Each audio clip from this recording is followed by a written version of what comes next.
Perkenalkan, nama saya Arfi Binur Fatimah dengan nomor peserta 38005. Saya dari SMPN 1 Cilongok, Banyumas, Jawa Tengah.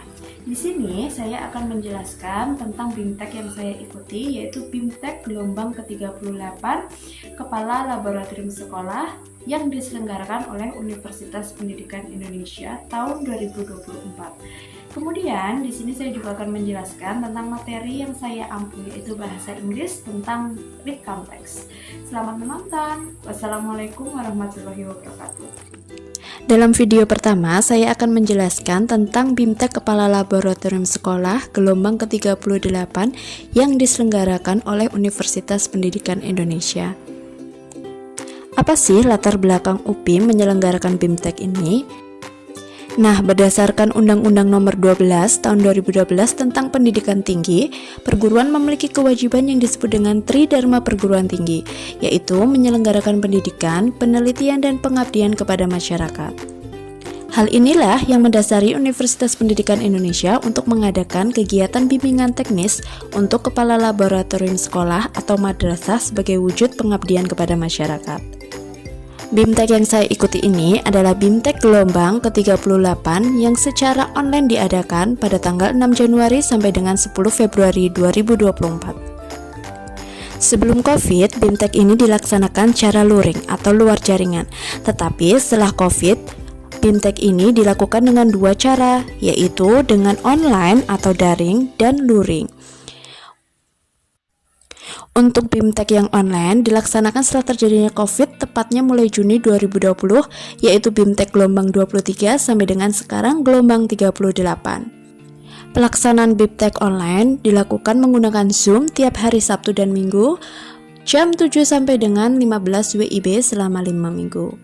Sedangkan asinkronusnya menggunakan LMS dari hari Senin sampai Kamis dengan waktu yang bebas karena sifatnya mandiri. Nah, itu tadi penjelasan singkat saya tentang BIMTEK Kepala Laboratorium Sekolah yang diselenggarakan UPI. Yuk kita tonton video selanjutnya.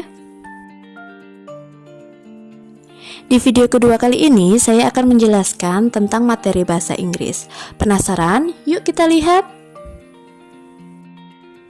Nah, sebelum Miss Arfi spill tentang apa sih kita belajar hari ini, Miss Arfi mau tanya deh, apakah kalian mempunyai pengalaman menyenangkan, sedih, memalukan, atau menegangkan dalam hidup kalian?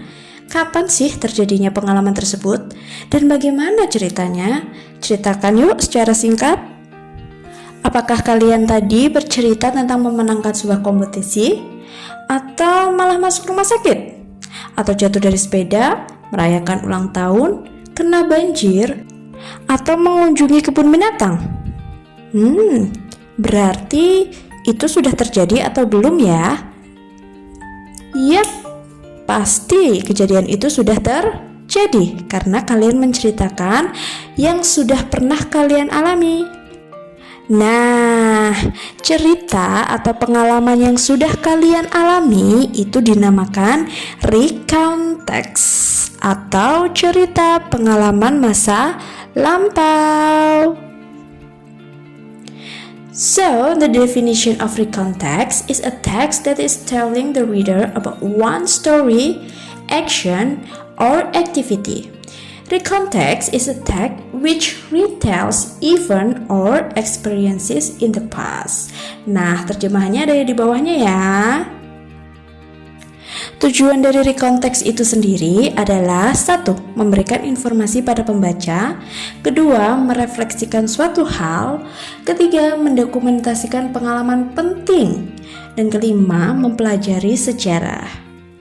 Di dalam bahasa Inggris, setiap teks itu mempunyai generic structure or strukturnya. Nah, recount text sendiri itu juga punya generic structure-nya. Apa aja sih? Yang pertama, orientation. Dia memuat informasi mengenai tokoh atau karakter, lokasi, waktu kejadian.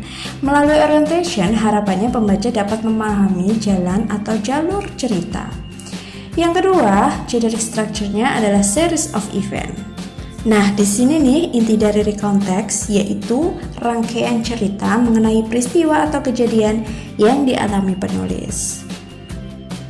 Terakhir, reorientation. penulis menuangkan rangkuman dan kesimpulan dari keseluruhan cerita sekaligus memberitahu endingnya, sad or happy. Bisa juga menambahkan kesan dan pesan dari penulis untuk membaca. Dalam recount text juga terdapat time connectives, yaitu kata penghubung. Nah, ini khas banget nih di recount text, seperti first day, then second day, the last day after that, and in the evening.